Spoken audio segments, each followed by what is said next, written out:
Voltamos a apresentar Justiça na Tarde. Justiça na Tarde Debate.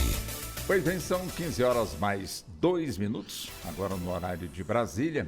Estamos de volta e agora para tocarmos o debate, como anunciamos às 14 horas. Então, hoje nós vamos estar aqui centrando o nosso debate em torno aí de um projeto que aguarda sanção presidencial, onde o Senado aprovou, a Câmara também, né, o Congresso Nacional, de alguma forma, aprovou o projeto contra abuso sexual de crianças e jovens atletas. Aquela história, né? Infelizmente, ainda temos no meio esportivo, principalmente quando temos aí as crianças, não só no futebol, como também nas academias, onde se formam, portanto, aí, os demais atletas, como também temos em outras modalidades esportivas o vôlei, o basquete, na natação. Infelizmente, temos aí denúncias de jovens ou até mesmo crianças sendo importunados sexualmente. E é evidente que uma vez a denúncia chega, as providências são, portanto, tomadas. E o Congresso Nacional, portanto, o plenário aprovou em votação simbólica um regime de urgência o projeto de lei que exige que entidades esportivas adotem medidas para proteger crianças e adolescentes contra abusos sexuais como condição para receberem recursos públicos. Então tá, nós vamos então desenvolver este assunto com as nossas convidadas e também com o nosso convidado, doutora Mabel Rezende. Ela é advogada especializada no direito das famílias, conosco aqui nos estúdios, né, doutora Mabel? Seja muito bem-vinda, muito boa tarde, obrigado por aceitar o nosso convite. Muito obrigada, o prazer é todo meu. Muito obrigado, senhora. Doutora Bárbara Freitas. Doutora Bárbara é advogada, também especialista no direito das famílias e também no direito de defesa criminal. Doutora Bárbara, também seja muito bem-vinda. Muito obrigado por estar aqui conosco. Boa tarde para a senhora. Boa tarde a todos e obrigado pelo convite. Muito obrigado. Também aqui conosco o doutor Luiz Sérgio de Vasconcelos Júnior. Doutor Sérgio, ele é mestre e doutor em Direito Empresarial e também especialista no Direito Desportivo, né? Doutor Sérgio, Luiz Sérgio, seja também muito bem-vindo e muito boa tarde para o senhor. Boa tarde a todos e muito obrigado aí pelo convite. Muito obrigado pela gentileza também de nos ter atendido. Então vamos nós, né, entrando neste assunto. Claro que muitas famílias, quando veem a tendência de um filho e de uma filha que gostam da prática esportiva, então geralmente a tendência é matricular numa escolinha ou de futebol ou então de uma outra modalidade, portanto, aí esportiva. Então nós temos crianças, temos também adolescentes, temos também clubes que de alguma forma enxergam, portanto, naquela criança, naquele adolescente, um potencial muito forte para se tornar um atleta de competição, enfim, então há todo o investimento. Mas neste meio todo, infelizmente, também acontecem situações desagradáveis, para não dizerem também situações criminosas. Então é nessa linha que nós vamos estar abordando aqui com as nossas convidadas e também com o nosso convidado. Diante desse quadro todo, doutora Mabel, como é que a senhora vê a chegada desta lei? De alguma forma coloca um freio, orienta mais as famílias, chama mais a atenção da escolinha, do clube? Como é que a senhora vê a chegada desta lei? Eu acho que essa lei chega como uma medida, mais uma medida, né, uma tentativa de implementar os direitos, né, que já existem de proteção à criança e adolescente. O princípio da proteção integral. E eu acho muito interessante, por quê? Porque são várias as previsões, né, no sentido de prevenção e também depois de criminalizar a atitude em si, mas uma coisa que me chamou muita atenção é essa questão das campanhas, né, preventivas, das campanhas de informação, tanto para as crianças e adolescentes, para os nossos atletas, mas também para as próprias famílias. E quando a gente pensa nisso, a gente acha que não é novidade, mas é uma grande novidade porque muitas vezes as crianças e adolescentes não sabem os seus próprios direitos. Muitas vezes os pais e a comunidade também não sabem quais são os direitos da criança que estão no ECA, né, no Estatuto da Criança e do Adolescente e na própria Constituição Federal. Então, quando esse projeto de lei, essa lei visa, né, também implementar e contribuir para que a gente tenha campanhas de informação sobre os direitos da criança e do adolescente, eu acho que isso é muito bacana porque acaba que engaja toda a sociedade, né? E aí fica mais fácil da gente realmente denunciar, né, e acompanhar para garantir ambientes mais seguros para todos os nossas crianças e adolescentes. A gente sabe que é um dever não só, né, do Estado, mas também de toda a sociedade e da família proteger as crianças. Então, é nessa medida que eu acho que falando de um ponto, né, só desses projetos de lei, que é essas campanhas, a ouvidoria também para você denunciar, né, mas essa questão da prevenção, né, de trazer campanhas informativas, educativas, que vão englobar tanto os atletas como os profissionais que também atuam, que também precisam ser preparados, né, para acompanhar e receber essas crianças, eu vejo com muito bons olhos. Os meus colegas podem falar também, assim, essa questão do abuso, né, nos ambientes esportivos não é um privilégio só do Brasil, né? A gente acompanhou aí a própria ginasta, a grande ginasta americana, né? A Simone, né, falando de toda a situação terrível que ela sofreu com o técnico e todas as outras ginastas, né, que estavam na equipe. Então, não é um privilégio, né, só do Brasil. Mas é muito bacana quando a gente vê o nosso Estado se preocupando para efetivar na prática os direitos que já estão aí, né, na nossa Constituição e no ECA.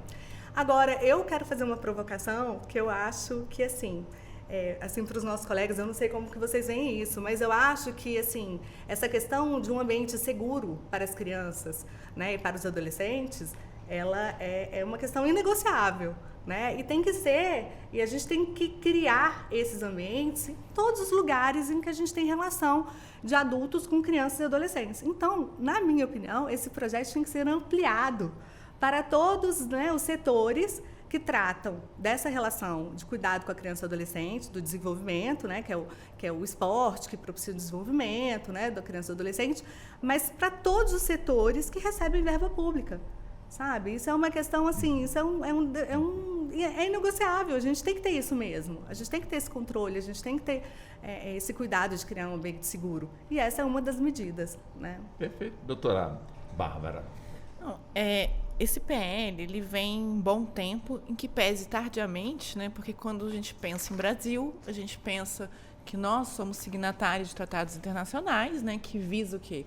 Prevenir a questão da violência contra crianças e adolescentes, a questão da punição. Então, quando a gente olha para o PL, é mais do que uma obrigação do Estado manejar um projeto dessa forma.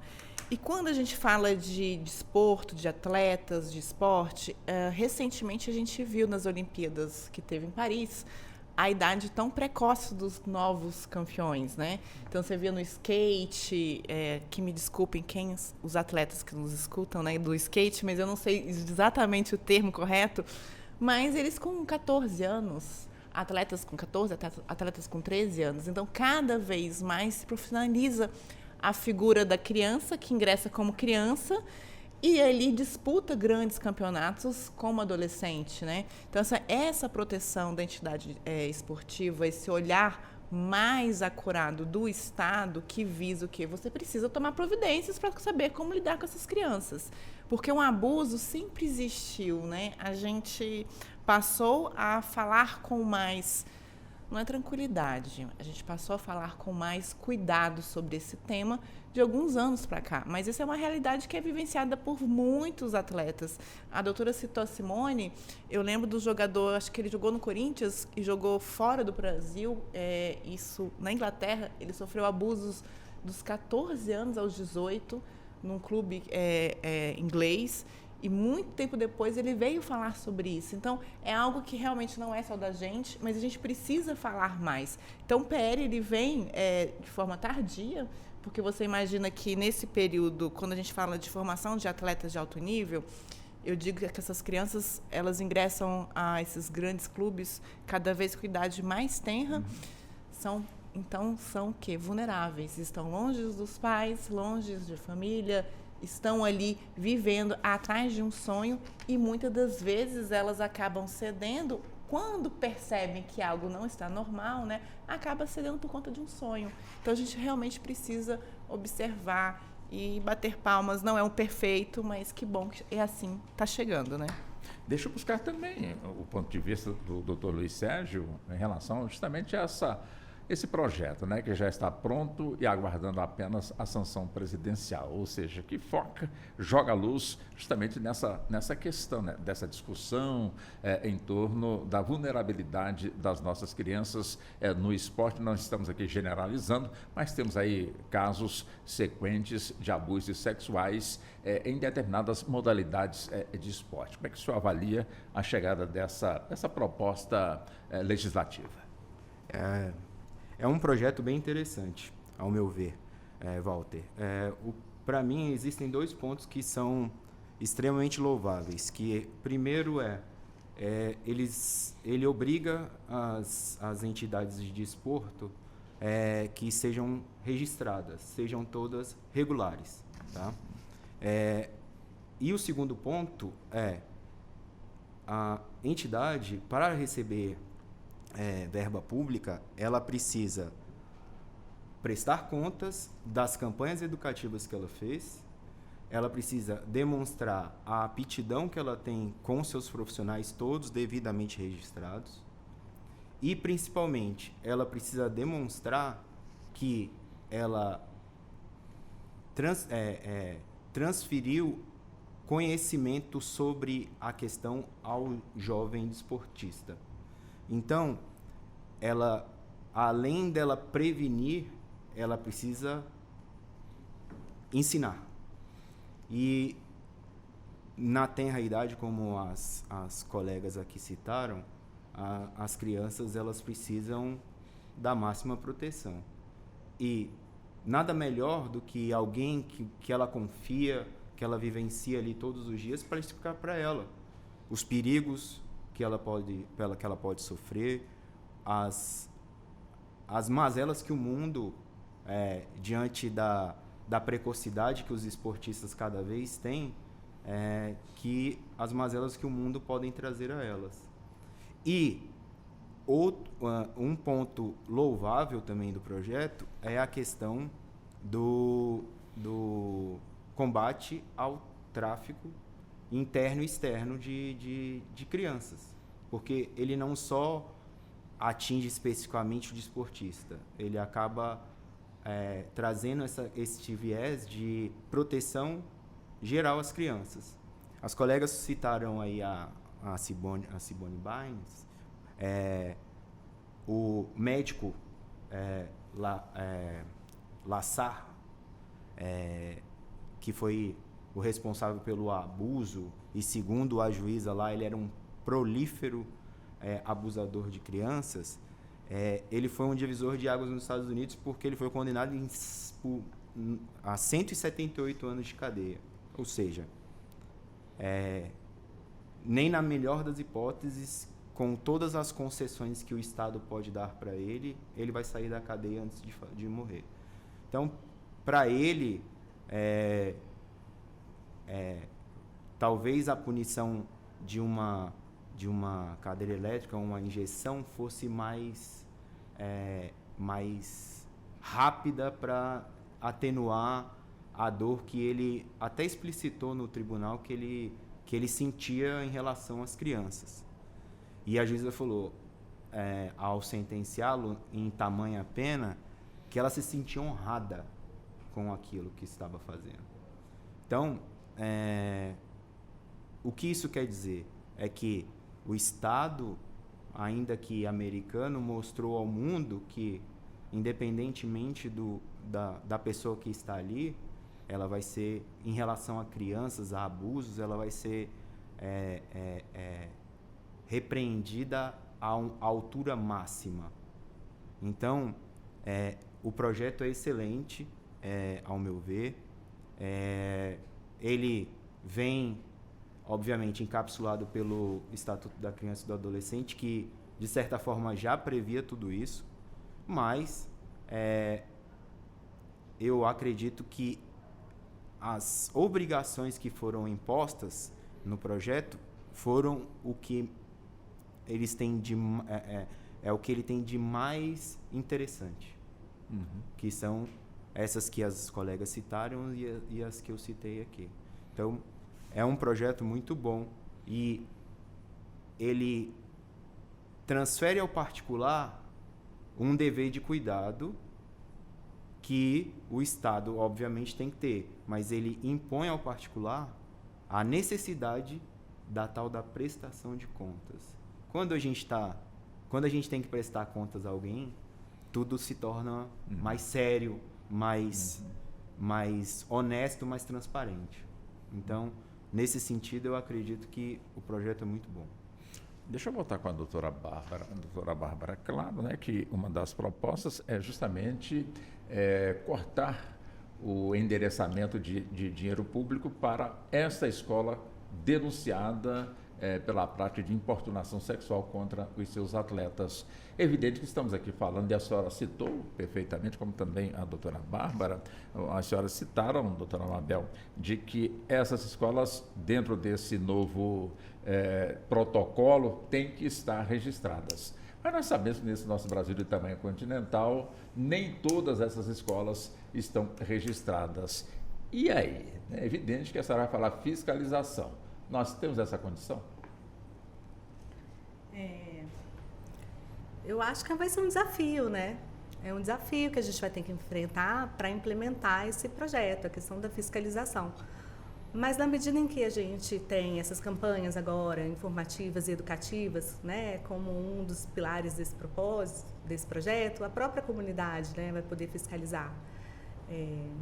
E não vai ter jeito. Quem não se, né, organizar e se enquadrar não vai receber verba pública. Isso é inegociável e tem que ser assim mesmo, né? Porque a gente está falando de seres em desenvolvimento que estão numa situação, muitas vezes, de vulnerabilidade emocional, né? Muitas vezes longe dos pais, porque saem, como a doutora Bárbara falou, cada vez mais cedo de casa para trás de um sonho, né? Para se profissionalizar, enfim, correr atrás do seu sonho de ser um grande esportista. Então, esses pequenos clubes, né, ou esses pequenos espaços, enfim, ou eles se organizam, ou eles vão deixar de existir. E assim, se a gente tiver que escolher, né, entre muitos ou poucos organizados, a gente prefere poucos organizados, mas seguros, né, que têm condição de prestar contas, de fazer as campanhas, de criar os canais de ouvidoria, para que não só os atletas, mas os próprios pais também possam se sentir seguros em deixar os seus filhos, né, correrem atrás dos seus sonhos. Tudo isso com certeza vai demorar um tempo, né, para a gente implementar, mas esse é o caminho, a gente não pode andar para trás mais, né? Então, assim, as pessoas, os organismos, os setores, as empresas, enfim, em particular, que quer prestar este tipo de serviço, ele vai ter que se regularizar, se profissionalizar e correr atrás. Não vai ter jeito. Interessante, né, doutora Bárbara, quando a doutora Mabel, como também o doutor Luiz Sérgio, eles expõem aí as suas opiniões. A gente fica aqui, né, a imaginar, né? Ou seja, nesse nosso Brasil de tamanho continental, muitas crianças às vezes deixam de estudar, às vezes a família até incentiva que essa criança não estude, para que ela se dedique mais, portanto, aí ao mundo esportivo, porque alguém disse que o potencial daquela criança é muito grande, principalmente focando aqui o futebol. Claro, né? É evidente que nem todos os pais são assim. Tem aqueles que, de certa forma, não saem de perto, mas de maneira alguma do filho. Pode ser no futebol, na natação, não largam. Tivemos um exemplo clássico aqui no nosso país, o Wendel, esse menino que nasceu na cidade de Itaguatinga, passou pelo Gama, foi morar em Valparaíso, foi contratado pelo Palmeiras e hoje está no Real Madrid. Uma criança que os pais não largaram um segundo sequer. Foi para São Paulo, os pais foram juntos.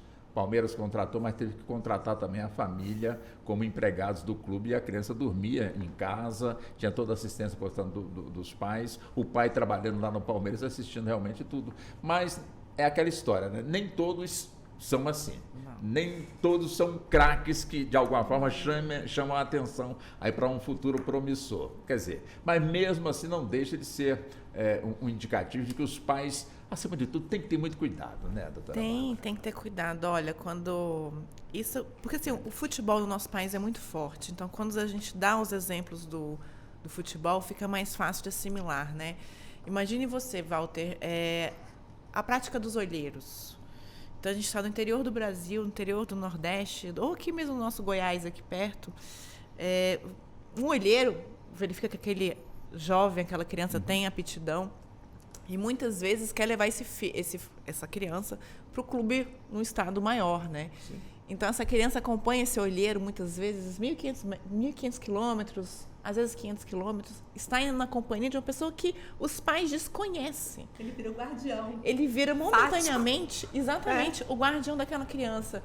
E aí você se pergunta, e aí você começa a questionar, tá, esse olheiro vai levar essa criança ou esse adolescente para qual clube? Qual é a relação que existe desse olheiro com esse clube? Porque você começa a demarcar as competências de cada um e você começa a fechar um pouco mais. E aquele pai, e eu entendo, eu entendo o pai que quando muitas das vezes não tem o que comer dentro de casa e vê a oportunidade do seu filho, muitas vezes fala assim, aqui você não vai mais passar fome, você pode passar dificuldade em outro lugar, mas fome aqui em casa você não passa. E ele abre mão momentaneamente daquela guarda fática, ele abre mão, né, de forma fática mesmo, ele abre, pensando que aquilo ali é o melhor para aquela criança. E quando muitas das vezes o abuso já começa ali, as insinuações, e a criança nunca falará isso. Talvez ela venha falar sobre isso quando adulta e depois de muita terapia. Depois de 6, 7, às vezes 10 sessões de terapia, venha conversar sobre isso. Então, quando eu olho, não são todos os pais, Walter, que têm esse carinho, igual você citou, do atleta daqui, né, de Brasília, que ingressou e hoje é um atleta de sucesso. É uma minoria. A maioria deixa, de fato, confia que os clubes vão exercer, que aquele olheiro, que começa ali com aquele olheiro, vai exercer todo o cuidado. E aí a gente tem um detalhe também. A gente fala muito sobre o abuso com as meninas. Então, a questão do gênero, né? Que é mais fácil da gente abordar. Mas o abuso sexual em relação aos meninos é algo que aí realmente é bem recente da gente abordar e falar de forma mais aberta. Então, a gente vai para o campo do futebol, onde que a gente sabe, a gente não precisa fechar os olhos para isso, mas é um ambiente muito machista. Não tem como te dizer que não seja, é um ambiente machista. Somente agora a gente começa a falar dos abusos sexuais que ocorreram e que ocorrem nos clubes. Nos grandes clubes e o que dirá nos pequenos. Da segunda divisão. Exatamente. Do Brasil, né? Então a gente precisa falar sobre isso mesmo. E sabe o que eu penso? Desculpa, viu, doutor Luiz, que eu vou te dar a palavra aqui. Mas, assim, muitas vezes, não só as crianças e adolescentes são exploradas, mas as próprias famílias que sonham aquele sonho para aquele filho, né? E a gente sabe de histórias, a gente já acompanhou, né, notícias na imprensa, de famílias que são exploradas, porque, assim, muitas vezes os pais não têm essa disponibilidade, têm outros filhos, né, têm os seus empregos, enfim. E, às vezes, eles até pagam para que o filho possa ingressar num outro clube. Vocês já ouviram falar disso? Tem até golpe as sobre famílias, isso. Pois as famílias deixam de comer, né? E pagam, né, doutor? O senhor pode falar disso, achando que o seu filho está tendo né? Todo mundo, a família inteira faz um esforço coletivo para que aquela criança ou aquele adolescente tenha a oportunidade de não só sonhar o seu sonho, mas de salvar aquela família, né, por meio do esporte. Então, as pessoas deixam de comer, enfim, para mandar o dinheiro mensalmente para aquela criança ou aquele adolescente, né, ter aquela oportunidade. Então, assim, os golpes e os abusos, né, não são só sexuais, né, eles são patrimoniais também. E por tudo isso, essa regularização né, é muito bem vista, assim, do meu ponto de vista. Ela é necessária mesmo. A gente tem que parar de aceitar as coisas de qualquer jeito, sabe? Pequenininho, que é uma única oportunidade. Não, se você quer receber verba pública, você tem a obrigação de criar um ambiente seguro, né? De cumprir ali alguns requisitos e de prestar contas daquele dinheiro, inclusive do ambiente seguro que você está criando para os seus atletas. E volto a dizer, o meu sonho é que esse projeto seja ampliado para todos os setores, né, onde a gente tem uma relação com crianças e adolescentes. Tem clubes, exemplo do Palmeiras, que contratou o Hendrick, e que agora está no Real Madrid, que tem essa preocupação com as crianças, os adolescentes, né? Hoje em dia tem clube que a criança com 12 anos, ela já faz ali um contrato com a família, principalmente para levar para a Europa, então para enfim, para outras áreas do exterior. Enfim, então, existe realmente essa dinâmica. Quer dizer, mas a maioria dos clubes, de alguma forma, pela experiência do senhor, no campo desportivo, doutor Luiz, tem essa preocupação realmente de um olhar com muita responsabilidade sobre a segurança daquela criança que está desenvolvendo ali no seu clube? Então, o exemplo do Hendrick, ele é um exemplo interessante. Mas a gente está falando de um grande clube, que tem de ponta, torcida, né? a nível mundial.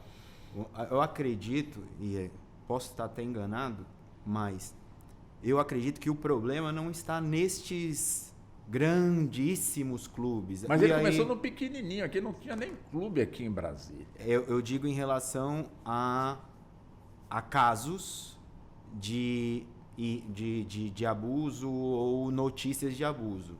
Obviamente existem, eu não estou dizendo que não existem, mas eu acho que o projeto ele tem uma finalidade precípua de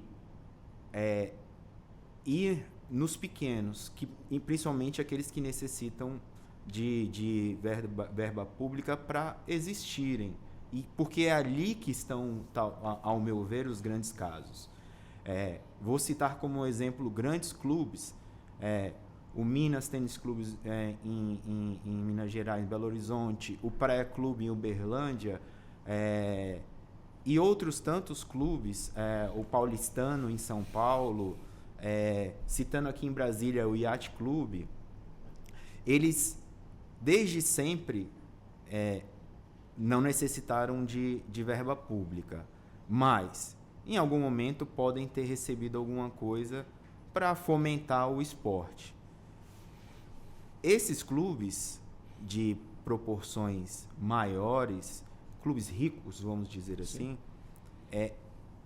obviamente a atenção, os olhares, eles são muito mais sensíveis. Existem pessoas que estão sempre ali olhando, observando o que está acontecendo com seus atletas, principalmente os considerados atletas de ponta, né? Que em sua maioria não pagam para competir, como a maioria das crianças fazem. Eles recebem para estar ali, né? Eu acho que o olhar do projeto é justamente para aquele clube, como você citou, de Valparaíso, que ninguém não está ali diariamente vendo. Não que lá ocorra, tá? Mas como exemplo, para as instituições menores. Por quê? Porque, obviamente, onde há uma carência maior, é onde os casos efetivamente estão. Não estou, mais uma vez, repito, generalizando, mas o que se sabe de números é que nas periferias, nos locais de maior vulnerabilidade das crianças, é onde ocorrem a prática destes atos terríveis. Mas nós sabemos que não é só ali, obviamente, mas o fato da entidade ali necessitar de valores do Estado para ela existir, isso traz a ela uma responsabilidade que até então ela não tinha. E talvez este seja o grande cerne da questão. Olha, nós vamos lhe ajudar. O Estado está lhe ajudando. Cumpra o mínimo, que é preservar o seu bem aí. Quem é o seu bem agora?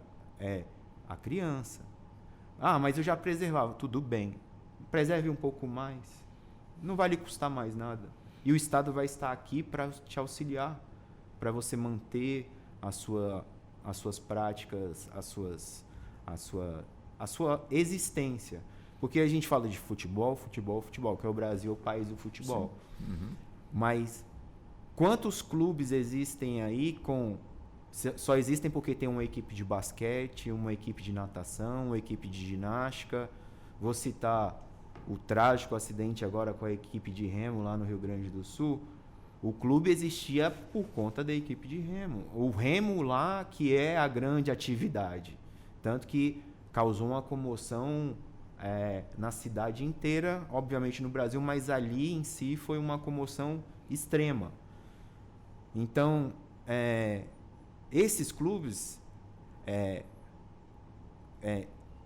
historicamente e por questões de número, acabam surgindo mais casos desse tipo de clube menores, tá certo?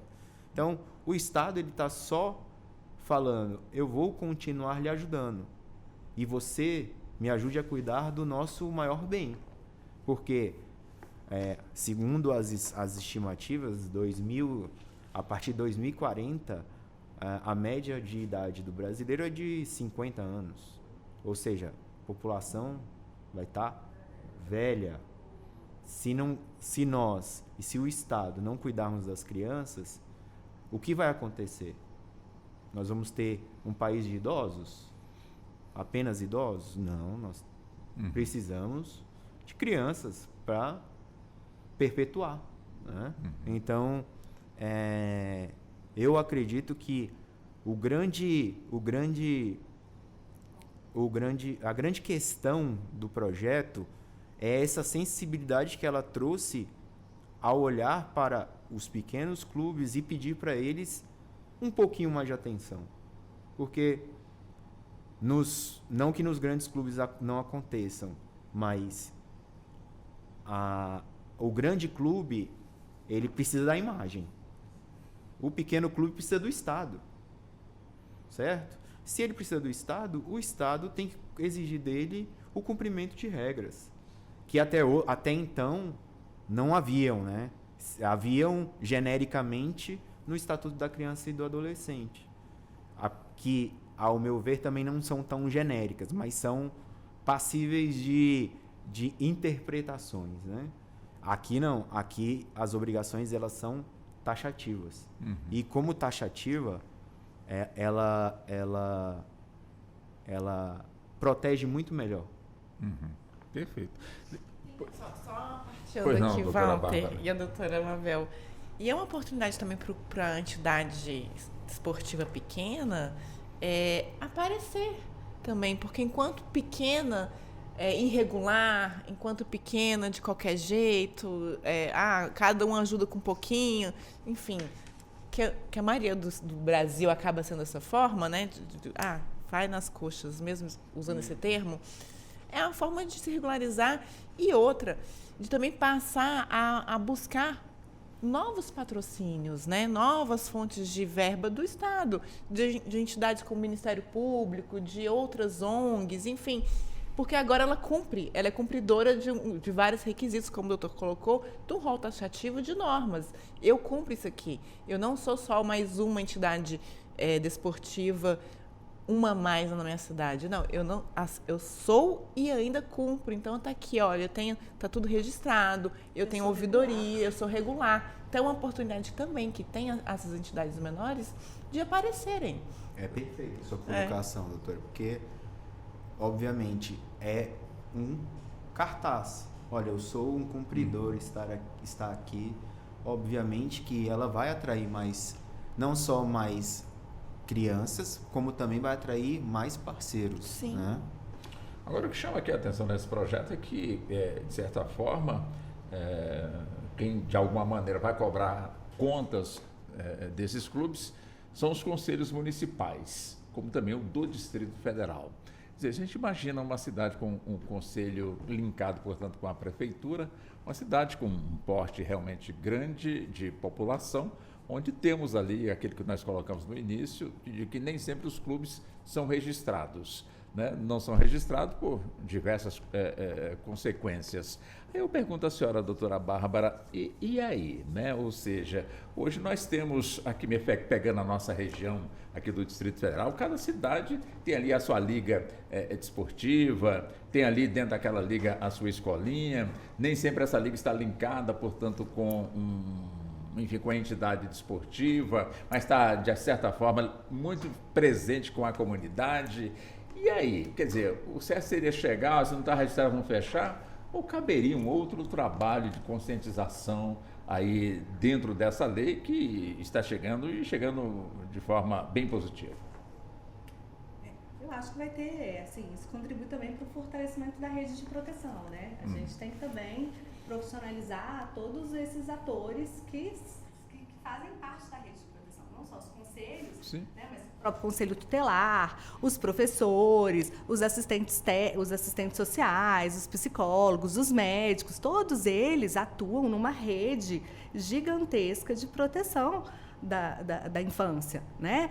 E aí quando você traz para dentro desse projeto, né, campanhas informativas sobre os direitos e os deveres, né, os direitos da criança e do adolescente, os deveres do clube, né, a gente vai ter não só os conselhos cobrando e fiscalizando, mas a própria sociedade, os próprios pais, né, a própria rede ali de proteção. Então eu acho que a gente vai ter um tempo para a gente vai ter um tempo, não vai ser um tempo longo, mas eu espero que tenha um tempo para essas entidades se organizarem, né? Elas não precisam fechar, mas elas, se não organizarem, elas não vão receber verba pública, então elas vão precisar se organizar. Até porque verba né? pública nem todas recebem, porque não estão regularizadas. Pode ser também vista como uma maneira de incentivar que regularizem para poder buscar esse recurso? Com certeza, eu acho que é por aí, né? Quem não está regularizado vai se regularizar e quem começar a observar que pode, que não é tão difícil assim, que já faz um trabalho bem feito na prática, já cria um ambiente seguro, que isso é possível.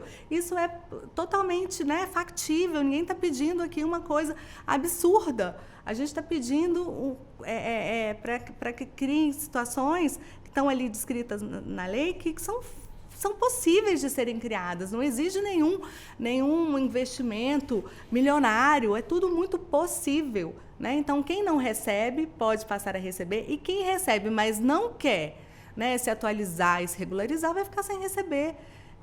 Essa é a tendência, não vai ser de uma vez. Né? A gente fala desses clubes e desses espaços pequenos no interior do Brasil, mas eles vão ter que se organizar. Mas é isso, vai abrir espaço para uma fiscalização mais ampla de toda a sociedade, ao meu ver, que os pais vão ficar mais confortáveis, eles vão saber, né, quais são os direitos dos filhos e quais são os deveres daquela instituição, a comunidade como um todo, e eu falo da rede da cidade inteira, né, e o prefeito, enfim, e o governador, e todo mundo vai ter que estar junto, porque vai ter um controle maior, né, quando você tem informação. Né? E por isso que eu bato tanto nessas campanhas informativas e educacionais, porque assim, quando você educa, quando você informa, né, a cobrança vem de toda a sociedade. E é um dever mesmo, não só do Estado, volto a dizer, a Constituição fala, é o dever de todos nós, né? É o dever de todos nós garantir os direitos fundamentais dessas crianças e adolescentes na prática. A gente precisa implementar isso. E como que isso vem? Quando você sabe quais são os seus direitos, quando você sabe onde que você denuncia, quando você sabe, né, quem você procura, você sabe quais são as consequências. Então, assim, as coisas estão melhorando. Eu também vejo, como o doutor Luiz falou, com muito bons olhos, como a Bárbara falou, o doutor Luiz Sérgio falou. É uma coisa que é ótima, ainda bem que veio, já devia ter vindo há muito tempo, mas ainda bem que veio, né? E mais uma vez, gente, desculpa, Walter, mas assim, a gente precisa ampliar para todos os espaços, né, que recebem verbas públicas, mas principalmente que atuam, né, junto nessa relação de proteger, de cuidar, de desenvolver a criança e adolescente. E é uma maneira também, né, doutora Bárbara, de fazer com que esses clubes que estão aí neste meio, de alguma forma lidando com crianças e adolescentes no mundo esportivo, que tragam para dentro, portanto, dos seus espaços, pessoas com muita capacidade e, acima de tudo, pessoas que, de certa forma, vão somar ali no crescimento daquela criança, na formação da sua personalidade, enfim, no que é direito, no que é correto. É uma oportunidade também importante, né, para esses clubes. Com certeza. Aqui no Brasil ainda é tacanho. Eu uso esse termo porque, de fato, mas essa visibilidade da regularidade das pequenas entidades esportivas, ela vai fomentar o que é o tacanho? O voluntário, que é o trabalho do voluntário. Então, quando você se propõe, quem já foi atleta ou gosta de estar ali com crianças e adolescentes nessa formação, ver que aquele clube, ver que aquela entidade esportiva está ok, está correta, ela segue todo o rito como deve ser. Simplesmente falou assim, não, eu disponho do meu tempo, eu disponho da minha semana, eu disponho de 3, 4 horas da minha semana para poder trabalhar, fazer uma atividade física com crianças, com adolescentes. Então, isso ainda é um estímulo para a comunidade ajudar, não ajudar, para a comunidade participar. E o ato de participar é uma mão de via dupla, né? Da mesma forma que a gente tem uns olhares mais atentos, né, mais vigilantes, a gente também atrai outras coisas que normalmente a gente não gostaria, que são as figuras mesmo, os abusadores e tudo, também para dentro desse espaço.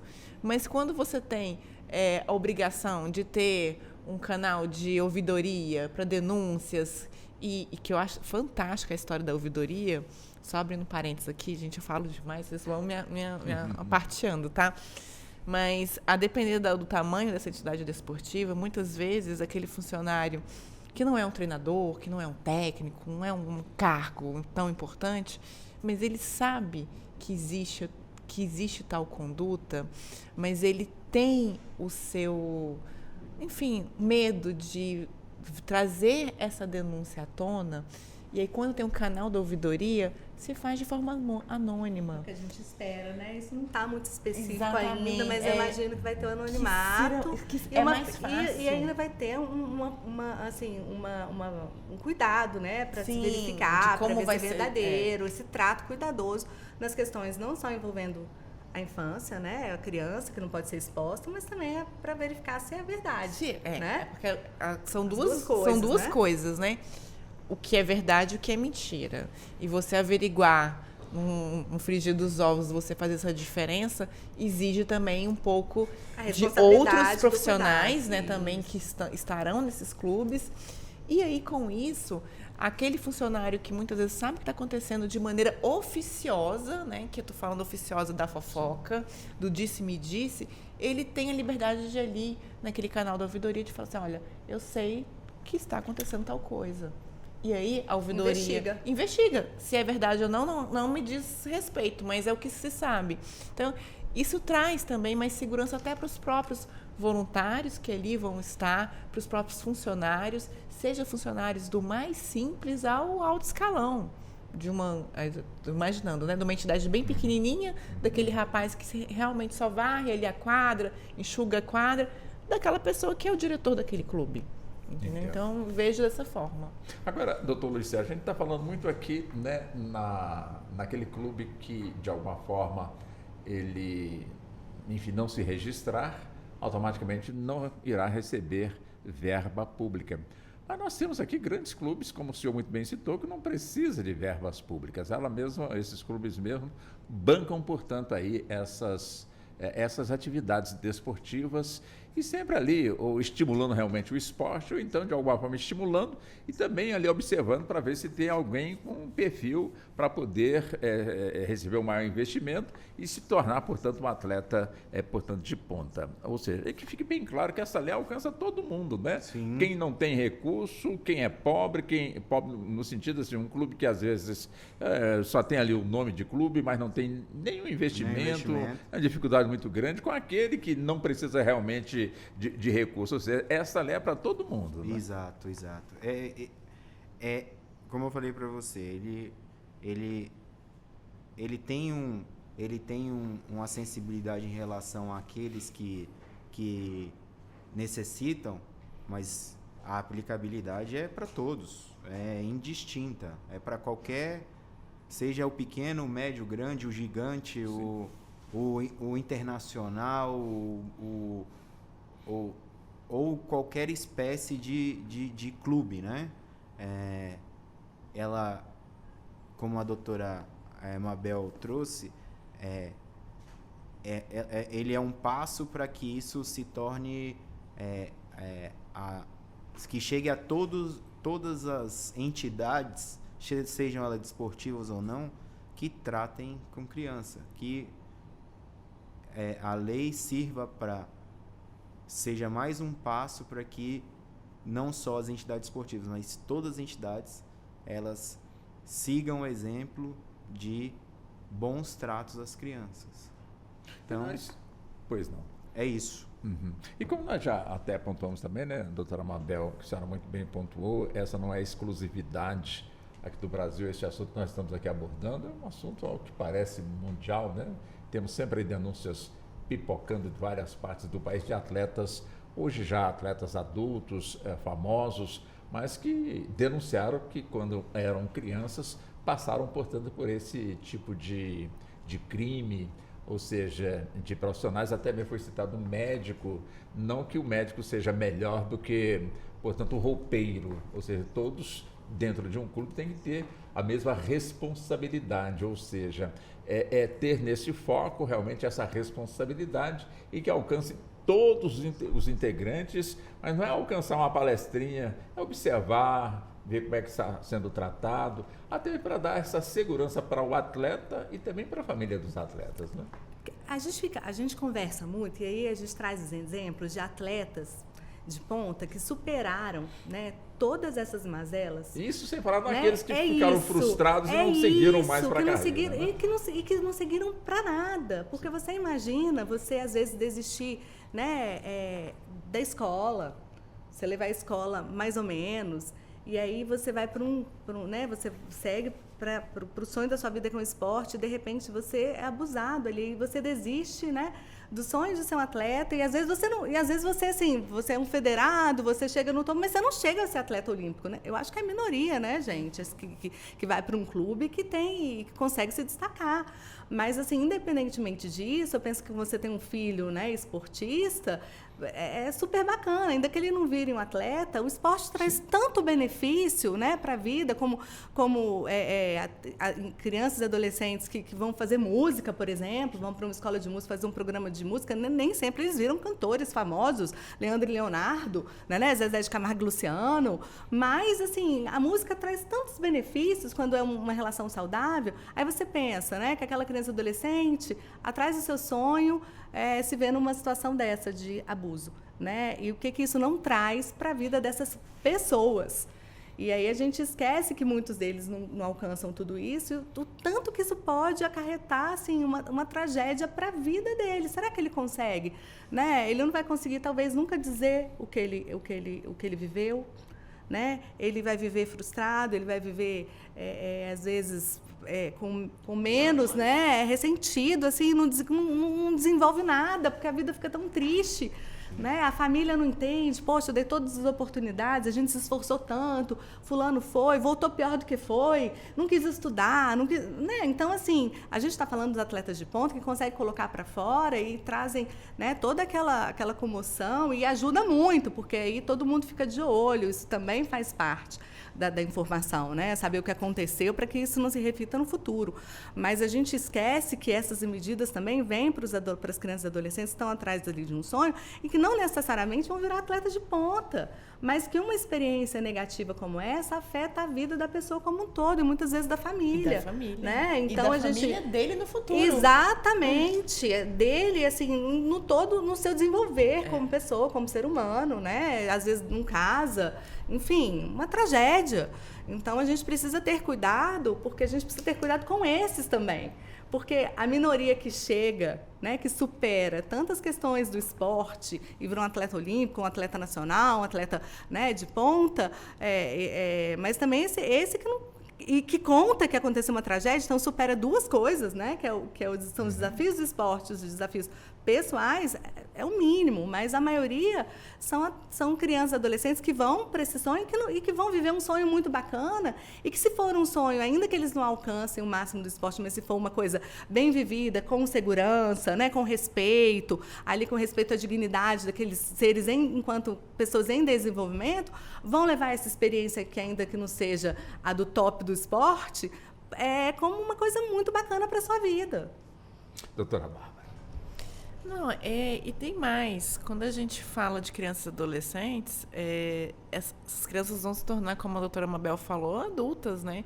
E nós, como sociedade aqui, muitas das vezes julgamos, não entendemos e isolamos esses adultos em várias circunstâncias. Então, esse projeto, ele vem, todo sonho de todo pai. Eu posso falar porque eu fui atleta.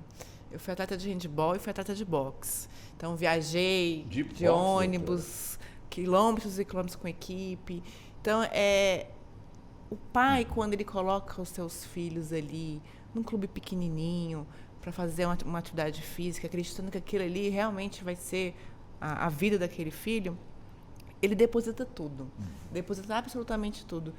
E é uma forma também dessas entidades chamarem esses pais para dentro delas. De chamarem, de conhecerem esses pais. Quem são esses pais? Quem é o pai de fulana? Quem é a mãe de ciclana que está aqui? Quem é filho de quem? Então, de chamar também, porque, lógico que aqui eu estou falando de forma generalizada, não estou apontando casos específicos, mas muitas vezes os pais jogam os filhos nesses clubes pequenos, nessas entidades pequenas e deixam lá. Mas apostando, né, que ali tem pessoas confiáveis. Você vai imaginar que o professor, que o técnico é uma pessoa que vai abusar? Mas ali, né? Às vezes os pais têm como médico, a gente tem essa ilusão de que as pessoas são boas e que as pessoas que estão ali do esporte são boas, né, são mas boas. Assim, a gente precisa chamar a responsabilidade, porque assim, de chamar para dentro. Tem que ciscar para dentro também, sabe? E nessa história de ciscar para dentro, assim, quem é o responsável? Olha, você precisa participar mais, a gente precisa fazer algumas reuniões aqui, conhecer os pais de Beltrano Ciclano, precisa saber quem são, porque muitas vezes, eu estou falando isso como, assim, eu era atleta e não era atleta, enfim, comecei no mirim, mas já bem mais adulta, vi pouquíssimos pais de amigas minhas de quadra, pouquíssimos. Então, quando eu falo isso, é algo de que eu já presenciei.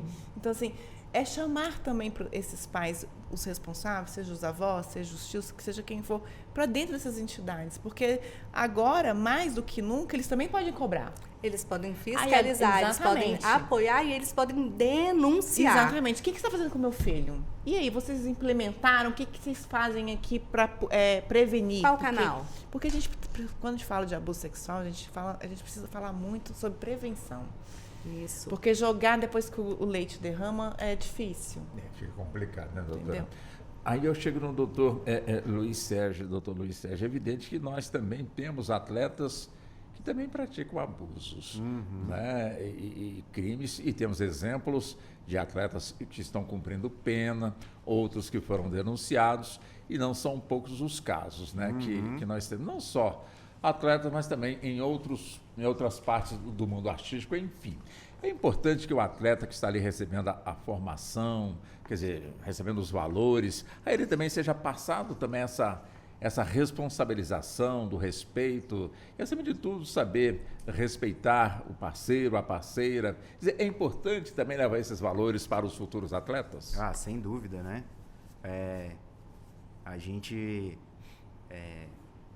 vê também que, às vezes, a carreira ela não deslancha de uma criança desportiva, não é nem pelo técnico ou por algo que advém do técnico, mas sim dos próprios colegas que fazem bullying, que fazem uma série de coisas. E, nesse sentido, a fiscalização ela precisa ser eficiente para evitar justamente isso. Porque a gente fala muito da relação do adulto com a criança, mas esquece da relação, às vezes, do adolescente com a criança ou da criança com o adolescente, entre eles, exatamente. Então, a fiscalização nesse sentido ela é de extrema valia. Para quê? Para que não só haja um policiamento dos adultos, mas que haja um policiamento dos adolescentes, das crianças, da inter-relação que eles acabam construindo ali no dia a dia, para evitar, obviamente, um mal maior, né? Que seria um abuso ou um bullying que gere, que na sua maioria das vezes ele volta com uma violência muito maior, e estão aí milhares de casos em que a criança que sofre bullying, ela cria uma ira que é inexplicável, e acaba tomando atitudes que estampam com horror os nossos jornais aí diuturnamente, né? É interessante, né, assim, a gente que trabalha... Doutora Bárbara. Mabel. Mabel. Eu não sei se vocês têm essa percepção, sabe, Bárbara e doutor Luiz, mas a gente que trabalha muito com a criança e adolescente, pena que não tem um psicólogo aqui para falar para a gente, para confirmar isso, mas geralmente os abusadores já foram abusados. Sim. Né? Então, assim, é claro que não todos, mas assim, geralmente. E essa questão da formação, da prevenção, né, de você saber o que é abuso, de você entender, né, de você poder denunciar, mas para você denunciar, você que é criança precisa entender que aquilo é abuso. Por isso essas campanhas informativas e educativas são tão importantes, né, para a gente quebrar esse ciclo. Porque muitas vezes essas pessoas que hoje abusam já foram abusadas. Então é tudo muito triste, né? E eu queria aproveitar e dar um testemunho, posso? A senhora tem 1 minuto. Tem 1 minuto? Olha, se a senhora queira dar esse testemunho depois. Não, mas é pode uma coisa falar, rápida. Eu só queria falar Vamos que eu fui aluna de escola pública, eu Sim. estudei, eu fiz CIEF. Eu fiz Centro Interescolar de Educação Física e meu esporte sempre foi natação e polo aquático. E eu tive professores técnicos. Minha mãe não tinha tempo de ir comigo, minha mãe é viúva, somos 3, né?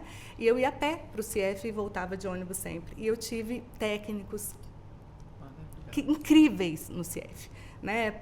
Paulinho, Magda, Kleber, né? Assim, que acompanharam, acho que 10 anos da minha vida. Eu viajava para Caldas Novas, gente. Eu não fui chique igual a doutora Márcia, não, mas o meu máximo era ir para Caldas Novas, sabe?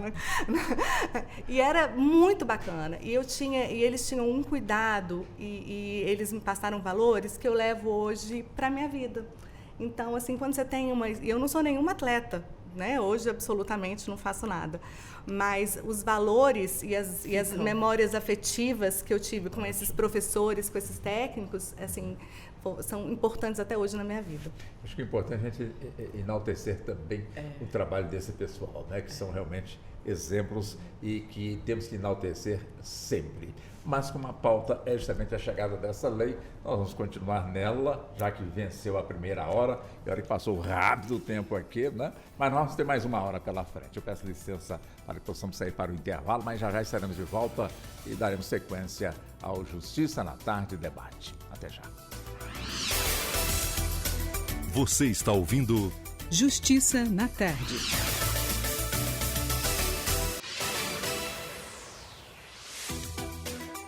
Voltamos a apresentar Justiça na Tarde. Justiça na Tarde Debate. Pois bem, são 16 horas mais 3 minutos e vamos nós de volta na sequência do nosso debate, hoje aqui dentro do Justiça na Tarde, e estamos girando aqui em torno de um projeto de lei que já foi aprovado pelo Congresso Nacional, Câmara e Senado, que agora aguarda a sanção presidencial. Ou seja, esse projeto de lei, de alguma forma, exige que entidades esportivas adotem medidas para proteger crianças e adolescentes contra abusos sexuais como condição para receberem recursos públicos. E a gente, quando traz este assunto, é evidente que temos que trazê-lo, mas só que o assunto é bem mais amplo, né, doutor Luiz? Por exemplo, tivemos no ano de 2019 aquele triste episódio de um incêndio no que se chamava de alojamento do Flamengo, nos clubes de futebol mais ricos deste planeta. Não é para não dizer só aqui do Brasil, né? Porque eu também sou flamenguista e não concordo de forma alguma com essa maldade com que a direção cometeu contra os atletas, que até hoje não sentou para poder, com conversar a família, com as famílias, né? Resolver, portanto, a questão. E 10 dessas crianças, com um futuro brilhante pela frente como jogadores de futebol, perderam uma vida dentro aí dessa espécie de alojamento. Assunto que ainda puxadinho, tramita, né? o puxadinho, que até hoje não, claro, o assunto tramita ainda não foi devidamente julgado. Quer dizer, quando a gente fala e tem que falar realmente aqui do assédio sexual, tem que ampliar também esse assunto, porque tem muita gente também, muita gente que eu digo assim, não vamos generalizar, mas existem clubes que na realidade são clubes de fachada, estão ali apenas para pegar dinheiro dos pais, que já ganham muito pouco, na maioria das vezes, para bancarem o filho ali naquele aprendizado, para ser, portanto, um grande atleta, mas que na realidade ali é um dinheiro que está sendo roubado, portanto, ali daquela família. Ou seja, é uma série de cuidados, portanto, que tem que ter, né? Por exemplo, neste caso aqui do Ninho do Urubu, é os pais saberem em que condições os seus filhos estão como futuros atletas de um clube,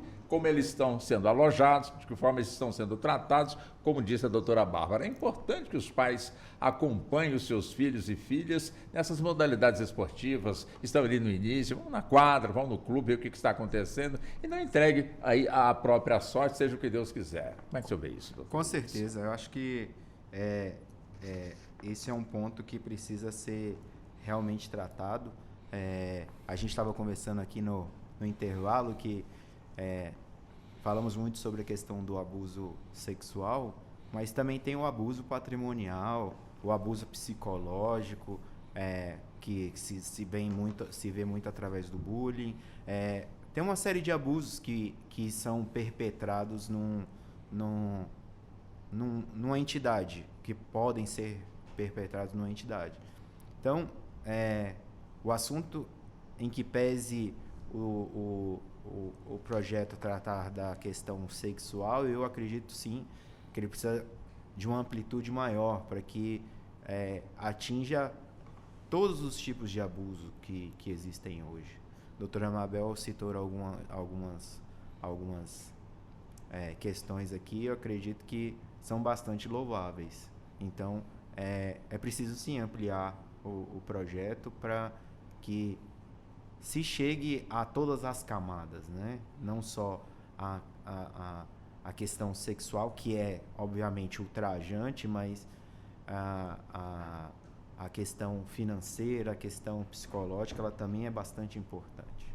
Perfeitamente. Hoje se fala muito, e tem que falar, nas condições análogas à escravidão, né? Ou seja, trabalhadores são contratados para uma determinada tarefa ou trabalho, e que são praticamente largadas à própria sorte. É importante também que, nesse contexto, os pais, ou até mesmo, porque não, as autoridades municipais, verifiquem, vistoriem ali os alojamentos, os espaços onde os atletas estão realmente realizando treinamentos. Quer dizer, é importante a gente também entrar neste contexto, doutora Bárbara? Com certeza. A gente tem notícias de grupos, entidades pequenas, né, desportivas, que muitas vezes os atletas estão à disposição, que eles não fazem as 2 refeições diárias. Então, Passam assim, fome, vamos eles colocar ficam assim. só com o almoço. Então, assim, você pensar que é uma atividade esportiva, são crianças ou adolescentes que o gasto calórico é maior e tudo, e mal fazem as refeições. Quando se tem muito, é muitas vezes. Então, exatamente assim, condições precárias de alojamento, e tudo. Trajes, muitas vezes essas crianças, as roupas, e assim, é um detalhe que parece pequeno, mas muitos desses atletas não têm sequer, não estou nem falando de equipamento, não estou falando nem de chuteira, nem de um tênis específico, nem de uma marca específica de roupa, mas assim, tênis para fazer uma atividade física. Então ali a Deus dará, dentro das entidades desportivas, muitas vezes as menores.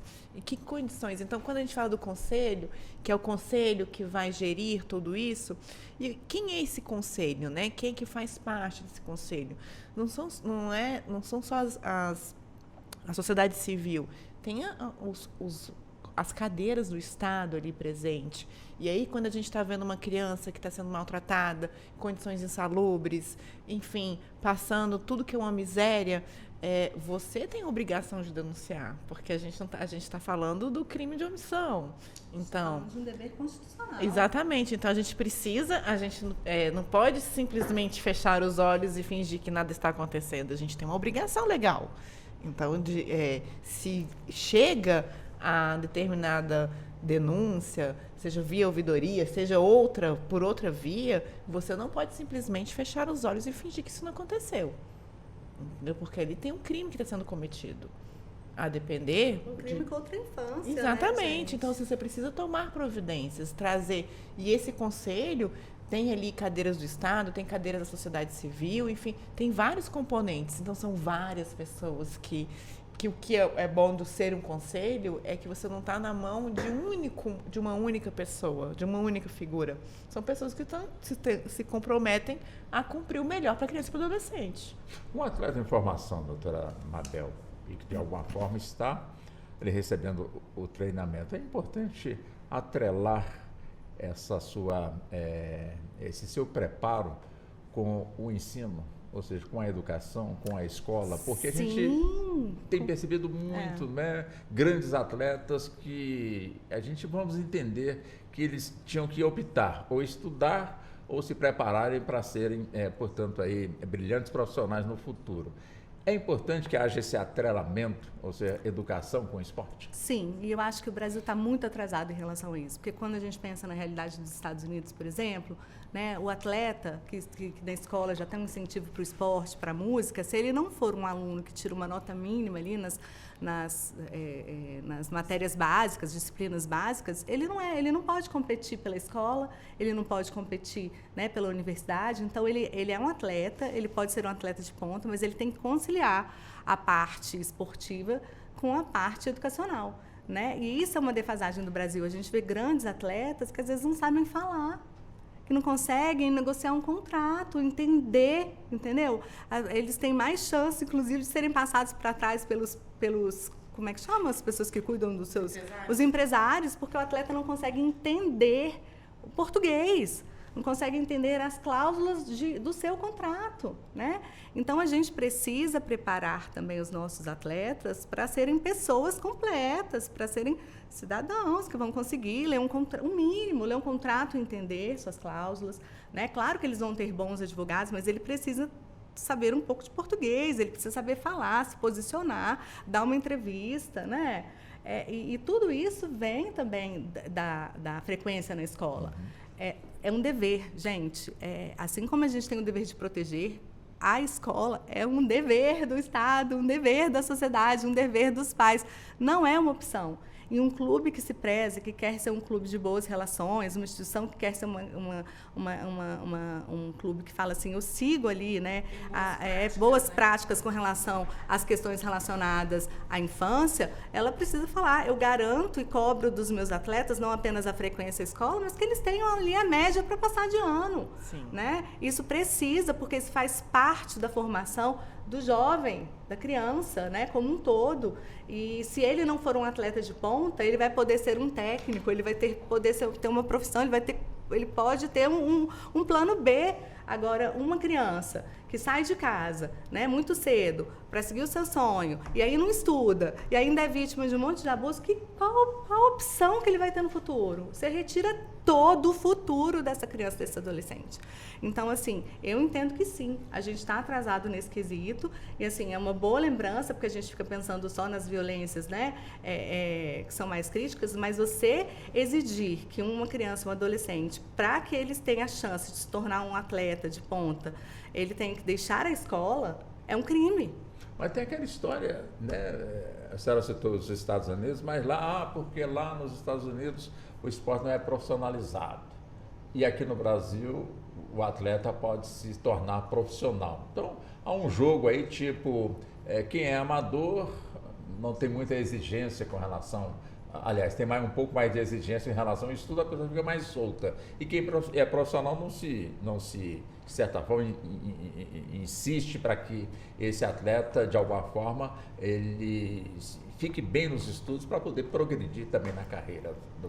Porque, assim, quando a gente fala de atleta de alto nível, de alto rendimento, a gente está falando de carreiras muito curtas, né? Então, diferente das nossas no máximo 10 anos. Das nossas profissões aqui, que em pese a gente tá com mais 70 anos, continuaremos lendo, escrevendo e tudo. O atleta não pode se dar o luxo disso, né? Então, ele precisa ter um plano B mesmo. Então, a gente precisa que essas pessoas possam, igual tem vários ex-atletas do Bernardinho, que ficou... Ele ainda e dá várias palestras. Escreveu livros. Então, assim, tem vários atletas que... Preparados. Foram atletas, passaram a ser técnicos E se no momento deixarem de atuar como técnicos, terão outra ocupação digna e rentável. Conseguem se Gerir. autossustentar. Agora, quando a gente fala dos pequenos, a gente está falando de... porque, assim, quando a gente sempre fala de atleta, né? A gente pensa naquele cuidado daquela criança como atleta. E a gente esquece que é uma criança. Então, ela pode vir a se tornar um atleta? Pode, mas é uma criança. É uma criança como toda e qualquer outra criança, que gosta de fazer coisas de criança, que tem a ingenuidade de crianças. Então, quando você olha para um clube grande, pequeno, médio, não importa, você precisa ter também profissionais que só não exijam alto rendimento, resultados, e vamos lá. Não, a gente não precisa estar olhando 100% para o lado do esporte, a gente precisa olhar para aquela criança como criança. Como um todo, como Ela um ser. É uma pessoa. Um desenvolvimento. Um adolescente que tem seus medos, que tem seus receios e que está tudo bem, que é normal. Então, você precisa também ter uma equipe técnica. E aí é onde o gargalo, né? fica difícil de passar, porque uma coisa é falar do Flamengo, eu vou puxar a sardinha aqui para o meu time, que é o Vasco. Uma coisa é falar do clube separar a cadeira aqui, do Vasco. A gente tem o time lindo do Fluminense, Isso, de natação, né? E qual é o time do senhor, doutor Luiz? Sou São Paulino. Pronto.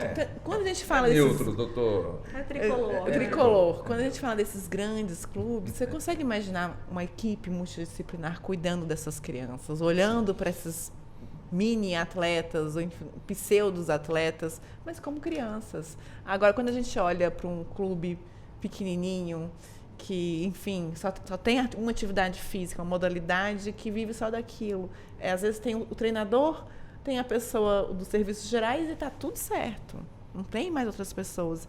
Então, fica muito difícil, mas a gente precisa trazer que figuras para dentro dessas entidades? O voluntário, que muitas vezes pode estar ali contribuindo com algumas horas, é um ex-atleta, ou enfim, motivador, gosta daquela atividade física, da comunidade, que gosta de estar ali envolvido. E aí a gente começa a pegar outras, e eu vou falando, abrindo vários parênteses, né? Como o doutor Luiz Sérgio colocou, que a nossa população está envelhecendo, traz aquela população mais idosa para dentro desse clube pequeno, para fazer algumas outras atividades, para poder contribuir, enfim, para poder... A experiência que eles têm, a sensibilidade de criar seus filhos, desenvolver, netos, bem os né? seus, desenvolver bem os seus filhos, os seus netos, né? Trazer essa experiência para dentro dos clubes. Então, tudo você consegue, da mesma forma que você acha um problema, ao mesmo tempo você começa a achar outras soluções. E assim, quando a gente pensa nas campanhas, né, de educação e de informação para os atletas, para os pais, para a comunidade, a gente também tem que lembrar que quem está trabalhando ali, o técnico, os outros profissionais, também precisam ser capacitados para trabalhar, né, com as crianças, com os adolescentes. Desenvolver essa sensibilidade também, ter a consciência de quais são os deveres, os seus deveres e também os direitos daquelas crianças. Porque muitas vezes os técnicos e os profissionais que estão à frente também não sabem, não são preparados. Então, esse PL ele também traz uma preparação dos profissionais que estão atuando ali na frente, né? Sejam os técnicos, enfim, toda aquela população ali que são a linha de frente. Que estão na linha de frente tratando ali no trato diário com as crianças e adolescentes. Eles também precisam ser preparados, né? A gente precisa oferecer cursos especializados, preparar mesmo, né, essa rede que daqui a pouco se encontra com a rede maior de proteção, né? E quando a criança vai à escola e é um atleta e está num clube, o professor também tem a chance, além do pai, de verificar, porque ele vê todo dia aquela criança na sala de aula, está acontecendo alguma coisa, por que aquela criança mudou de comportamento, por que aquela criança não está fazendo dever? Então, essa interação da escola, né, com os esportes e do professor com o técnico e da família, né, e dos voluntários da cidade, enfim... Tudo isso caminha para um caminho realmente para um espaço, para a construção de um espaço seguro, onde a dignidade, né, e o pleno e o adequado desenvolvimento daquela criança e daquele adolescente, que é o que a gente busca como princípio constitucional, seja realmente efetivado. Doutor Luiz Sérgio, o senhor que é especialista tanto no campo desportivo como também no campo empresarial, é importante preparar o atleta, também aquele que decidiu, eu quero ser realmente atleta. É importante também prepará-lo no sentido de que ele tenha realmente uma boa educação financeira, porque porque infelizmente nós temos aí, e não são poucos os exemplos, né, doutora Bárbara, doutora Mabel, de atletas que foram um sucesso na época de ouro, né, quando estava atuando. E de repente, quer dizer, o tempo passou, né, o dinheiro acabou. Sim. E já tivemos exemplos aí de encontrar atletas, me perdoe dizer, na sarjeta, precisando realmente de uma mão amiga, que nem sempre ela aparece para poder socorrê-lo ali, porque se envolveu com drogas, ou então com outras situações, ou até mesmo porque perdeu tudo e hoje está num trabalho totalmente diferente daquele que ele imaginava que fosse, portanto, exercer. E hoje no Brasil se fala muito nessa tal da educação financeira, mas nunca chegou, né, nas escolas principalmente. Quer dizer, é importante, já que vamos continuar insistindo para que a educação financeira chegue nas escolas, mas é importante também que nos clubes que formam atletas, que também haja essa educação para que o atleta, assim que ganhar o seu primeiro salário, não vai comprar um carro de 300 mil reais, ou então uma mansão na beira do mar, e depois nada daquilo vai lhe servir, ou pode lhe servir momentaneamente para atrair amigos. Aí quando começar a faltar o dinheiro, os amigos são os primeiros a irem embora e deixá-lo, portanto, na sarjeta. Como é que o senhor vê esse aspecto? O seu comentário é absolutamente pertinente e salutar. O clube também tem que fazer a sua parte nesse sentido de auxiliar o atleta a como encarar aquilo que ele não está acostumado. Porque, na verdade, ele vai se deparar com uma série de coisas que ele não está acostumado. E isso traz o deslumbre. O deslumbre traz más companhias, traz novos gostos que são, em sua grande maioria, caríssimos. Então, eu acho que faz parte, sim. O clube tem por obrigação, sim, demonstrar ao atleta que ele precisa de responsabilidade, não de educação, responsabilidade financeira.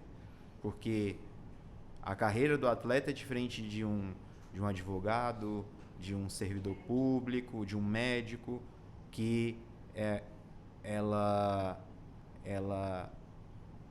vai existir até o dia em que você puder exercer as suas atividades. O atleta não. O atleta chega ele chega a um nível de excelência e depois disso a idade não lhe permite manter aquela performance que ele tinha na sua idade mais inferior. Então, eu acho que o clube não tem só o dever da educação, e sim da responsabilidade financeira ao atleta. São tantos percalços, né, que acontecem na vida de um atleta. Infelizmente, é uma queda de um avião que ceifa a vida dos atletas que estavam indo para uma competição. A família fica praticamente à mercê na própria sorte. Primeiro vem a comoção, né? Olha, não vamos abandonar a família. Isso até a missa do sétimo dia, né? Infelizmente, aí viram as costas. Não estou também generalizando, e boa parte dos familiares desses atletas que pereceram ali prestando serviço para um clube, de repente essas famílias ficam realmente passando por muitas dificuldades, como também atletas que de alguma forma sofrem acidentes, perdem os movimentos, ou então não podem mais ser atletas por uma questão cardíaca e outras coisas mais, e de repente também ficam entregues à própria sorte. Também não estamos aqui generalizando, mas boa parte também acontece, como também outros problemas que acontecem com atletas que um dia fizeram de tudo por aquele clube e, como consequência do seu esforço, termina, portanto, lá na frente sofrendo aí as consequências. Quando a gente aborda esse projeto de lei, realmente a gente tem que abordar mesmo, aplaudi-lo, mas o assunto também é bem amplo, né, doutora Bárbara? Amplo. Quando a gente fala de criança e adolescente, nada é pequeno. A gente sempre tem que ter um olhar ampliador mesmo, porque criança igual eu falei anteriormente, é um ser tão ingênuo, é um ser que está em formação, que tudo que você deposita ali, tudo vai florescer, o bom e o ruim. vai florescer de um jeito ou de outro. E quando a gente olha para a nossa população, nós estamos envelhecendo, e a gente olha para a nossa juventude, muitas vezes a gente fica preocupado como está, enfim, por N razões, a gente precisa olhar para o PL e realmente, é igual a frase de impacto da doutora Mabel, a gente precisa ampliar. Onde tem criança e tem adolescente, a gente tem que ter esse olhar de cuidado, a gente precisa cuidar, porque na ausência do pai e da mãe, que está sob responsabilidade de terceiro, seja de um professor, de um treinador, enfim, de um colaborador que está ali, de um voluntário, muitas das vezes, há necessidade de ter responsabilidade. Não é porque não é seu, não é porque não é da sua família, não tem um laço sanguíneo, que você pode deixar Deus dará. Você precisa cuidar. A educação sexual, quando a gente fala de bullying, de crimes sexuais, enfim, do maio, né? Principalmente do mês de maio, maio laranja, está em todos os segmentos. Por que não haveria de estar no esporte? Está em tudo, está dentro de casa. Começa dentro de casa. Então, assim, a gente estava no intervalo, a doutora Mabel, poxa, tem determinadas violências que jamais saberá que é violência porque ela sofre dentro de casa. Nunca ninguém lhe disse que aquilo ali é um ato violento, que aquilo ali não pode, que o corpo é seu, que você precisa colocar limites. Nunca ninguém lhe disse. Então, quando vai para a sociedade, a gente precisa falar.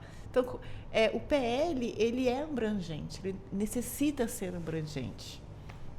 Sabe o que eu fico pensando também, doutor Luiz Sérgio, da responsabilidade do clube, quando a gente fala da responsabilidade que ele tem também com o atleta.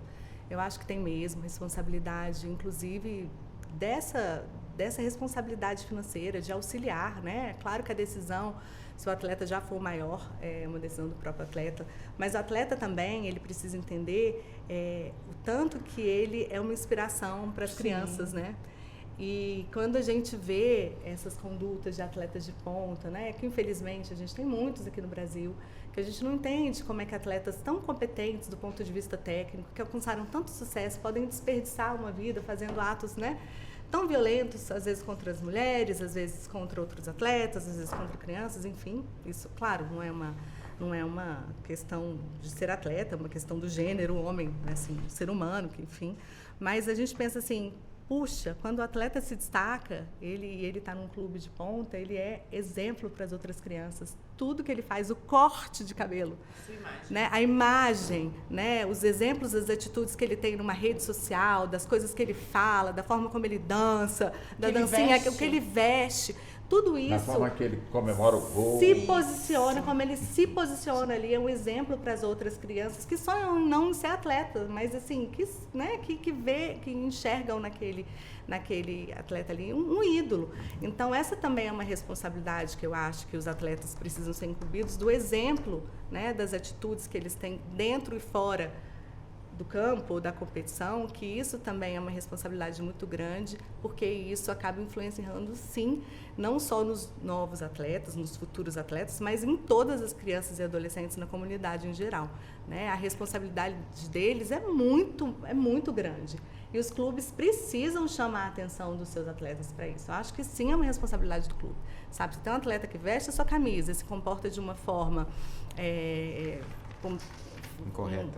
incorreta, comemora um gol de uma forma racista, né? Trata um amigo, um outro colega de uma forma inadequada, dentro ou fora de campo, ele precisa ser chamado a atenção, sabe? Ele pode ser o maior craque do mundo, sabe? Do mundo. Mas a posição enquanto atleta de ponta gera muitas responsabilidades que vêm com esse, né, com esse título. Então, os clubes precisam chamar e cuidar disso também, sabe? Me incomoda muito quando eu vejo um atleta com esse tipo de postura claramente inadequadas e preconceituosas e horrorosas, sabe? E as nossas crianças ali normatizando e normalizando aquele tipo de atitude, e a gente dentro de casa, enquanto mãe e pai, falando, pelo amor de Deus, né? Isso não é legal. E o seu filho fala, mas fulano faz. Eu tenho um filho que adora futebol, que é adolescente. sabe? Assim, os cortes de cabelo dele, tem hora que eu quero morrer. Tingir o cabelo de amarelo, assim, eu falei, se você colocar cabelo amarelo aqui, eu morro, né? Então, assim, são coisas, claro, eu tô dando exemplos pequenos, mas assim, ele curte isso. Então, quando ele vê o ídolo dele gostando, ou, né, ele se inspira naquela atitude.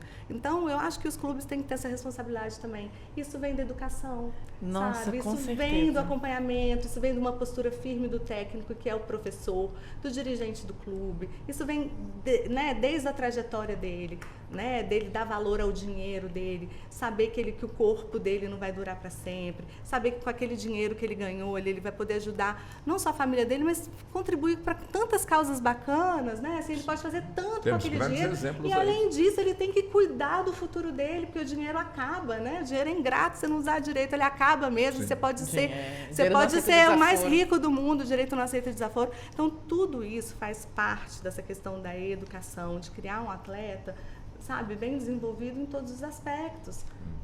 Aí, doutor Luiz, a gente chega na torcida. Né? A gente chega na torcida. Que, com toda certeza, são pessoas que cresceram gostando do esporte, se apaixonaram, portanto, aí pelos seus clubes de futebol, ou então pelos seus clubes de vôlei, enfim, apaixonaram de alguma forma por aquela equipe que é do seu coração, do seu estado, enfim, não importa. Mas, infelizmente, nós temos aí torcidas que, de alguma maneira, agem como se fossem verdadeiros criminosos. E tivemos um exemplo bem recente, né, onde a torcida do Cruzeiro, que vinha de Curitiba, de ônibus, passando por São Paulo a caminho de Belo Horizonte e acabou, enfim, enfrentando uma tocaia para a polícia. Seriam torcedores, enfim, de a Mancha Verde, esse é o nome, né, que as autoridades estão atribuindo a essas pessoas que fizeram essa tocaia, resultando na morte de um torcedor do Cruzeiro, como outros com bastante ferimentos. E as imagens são chocantes. A gente cita este caso, que é o mais recente, mas tivemos outros casos aí envolvendo outros clubes de futebol, mas a questão é justamente essa, a torcida. A gente imagina que aquele torcedor apaixonado, para não dizer fanático do seu clube, uma vez criança, ela aprendeu realmente a torcer ali pelo seu clube. Se tornou adulta e acabou, portanto, agindo de forma animalesca em determinadas situações contra uma pessoa que gosta de um outro time. Onde será que a gente errou, ou onde é que estamos errando nessa passagem de criança para adulto e se torna, portanto, violento, quando na realidade é curtir realmente a vitória ou a derrota do seu clube? Esse é um assunto para mim muito sensível, porque na verdade eu não encaro como torcedores, é uma facção, é uma gangue, né, que se traveste de torcedor sob um manto de um clube para cometer ato de selvageria. Então é bem sensível esse tema, porque ele me traz a sensação de que, em que pese alguns clubes até fomentarem esse tipo de torcida,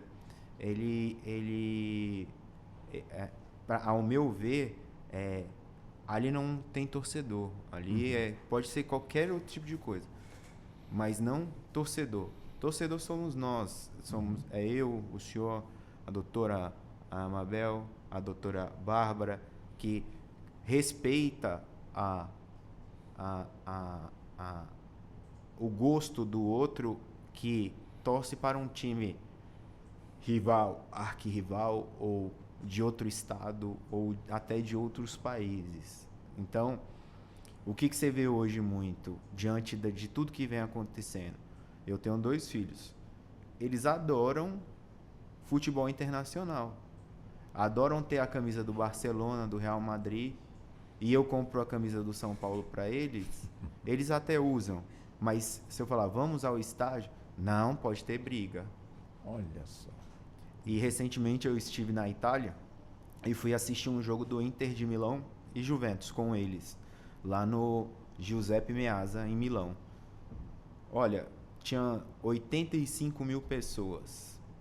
Nós chegamos, sentamos, assistimos o jogo no nosso lugar marcado. As torcidas, obviamente, defenderam seus times e no final foi todo mundo embora numa paz e tranquilidade que parecia que nem tinha aquele tanto de gente tinha tido um jogo ali. Então, é complicado, assim, eu sou um amante do futebol e por isso que eu entendo que ali não tem torcida. Torcida somos nós que vamos ao estádio, vibramos com a vitória e choramos com a derrota e vamos para casa E respeitamos o adversário. conformados com Sim. aquilo. Por quê? Porque é um jogo que até permite haver um empate, mas geralmente vai ter um vencedor e um perdedor. Então, o que você precisa ter em mente é que ali você está indo para se divertir e não para brigar, para insultar, machucar, violentar pessoas, simplesmente porque elas não têm o mesmo gosto que o seu. Então, para mim é bem irracional a questão. É bem sensível porque ela é irracional. Tá certo? Entendo. Doutora Bárbara, quer dizer, puxando o tempo que a senhora foi atleta, chama a atenção de quem está ali, de alguma forma, atuando, quando a torcida de alguma maneira está ali brigando, ou desentendendo, quer dizer, isso de alguma forma tira a concentração do atleta, dúvida. ou mesmo quando o jogo acabou, a partida acabou, aí toma-se conhecimento de que lá fora, né, teve isso, teve aquilo, polícia, morte, hospital, muitos ferimentos, quer dizer, isso de alguma forma vai de encontro ao que todos nós desejamos, que é a paz acima de tudo, como muito bem pontuou o doutor Luiz, vamos respeitar, a gente sofre por dentro, mas vai passar, vai ter uma outra partida, enfim. Não, com certeza. Isso, pro atleta, é muito triste você ver a sua torcida cometendo crimes, né? É muito triste. Isso, não acredito que exista nenhum atleta que apoie essa forma como a torcida se comporta. Mas é que pensando nas palavras do doutor Luiz Sérgio, pensando nas palavras da doutora Mabel e nas suas colocações, eu acho que o meu maior desejo, eu como operadora do direito, e a gente fala tanto sobre direito das famílias, eu falo tanto sobre violência doméstica e familiar, e o nosso alcance é tão pequeno, né? Porque a gente fica nessa bolha. E aí quando você vê um atleta, um grande atleta, enfim, igual a doutora falou, ele se posicionando de alguma forma em determinados assuntos, e a gente sempre traz as nossas reflexões, o quanto é cultural, o quanto as raízes culturais são determinantes para o comportamento da nossa população, para o comportamento que nós vivenciamos hoje, do dia a dia, de homens e mulheres, crianças e jovens. Então, quando a gente tem uma figura tão famosa, uma figura tão importante que seja de um atleta, de qual modalidade for, que se eu tivesse 1/10 da projeção dele, o quanto isso traria luz para determinados assuntos.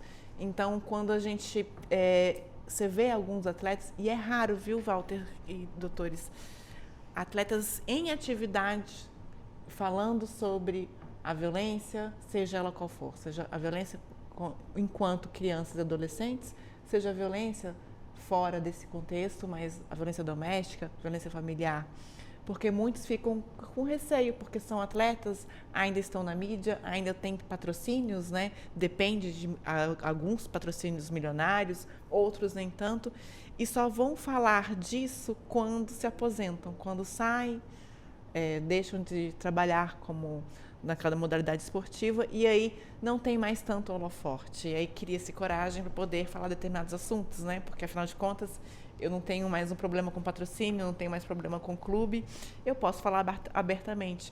E aí eu queria deixar, caso, né, algum atleta venha escutar esse nosso programa, que em atividade, que tenha coragem de se posicionar.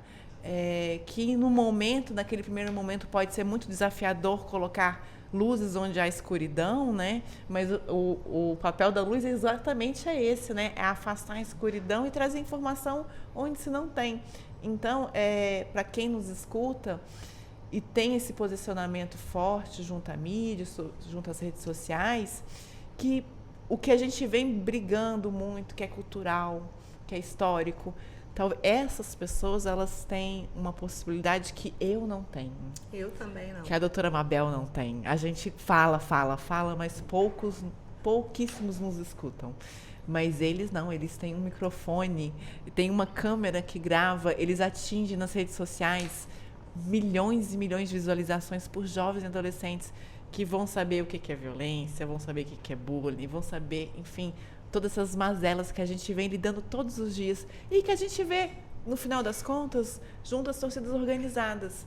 Porque esse comportamento muito violento, de pessoas muito violentas, elas, muitas das vezes, cresceram em lares violentos. Sim. Elas estão replicando.